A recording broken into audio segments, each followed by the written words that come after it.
Hi friends, Kanuru కబుర్లు. Welcome to. చూడండి, ఇది చెట్టుని పండానా అంటారు.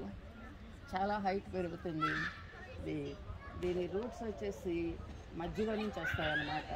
ఈ చెట్టు యొక్క మెకానిజం అనమాట. చూడండి, ఆ రూట్స్ మధ్యలో నుంచి కిందకు వచ్చి భూమిలోకి స్ట్రెంగ్తెన్ అయ్యి చెట్టుని స్ట్రాంగ్గా పెడుతుంది అనమాట. ఈ పైన ఇది పైకి పెరిగిన తర్వాత దీని కాయలు చూడండి, మన పైనాపిల్ కాయల్లాగా ఉంటాయి అన్నమాట. కాయలు, ఆ కాయలు పండితే చాలా టేస్ట్గా ఉంటాయి.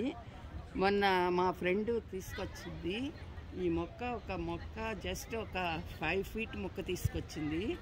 ఒకే స్టెమ్ ఉంది. $3000 కాస్ట్ అనమాట. ఇది కౌన్సిల్ వాళ్ళు మన ఇళ్లలో పెట్టుకుంటే కొట్టనివ్వరండి. ఇది ప్రైవేట్ ఐలాండ్ కాబట్టి వీళ్ళు కొట్టుకున్నారు.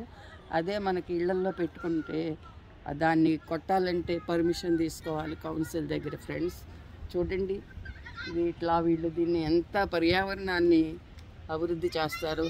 ఈ చెట్టు ఇది ఆస్ట్రేలియాలో సపరేట్ నేటివ్ ప్లాంట్ అన్నమాట. ఇది చూడండి ఎంత బాగుందో. వీళ్ళు చాలా రకరకాల ప్లాంట్స్ పెంచుతారండి. అట్లా చాలా బాగుంది. ఆ కాయలు చాలా టేస్ట్గా ఉంటాయి, పైనాపిల్ లాగా ఉంటాయంట. చాలా బాగుంటుందంట ఫ్రెండ్స్. బాయ్.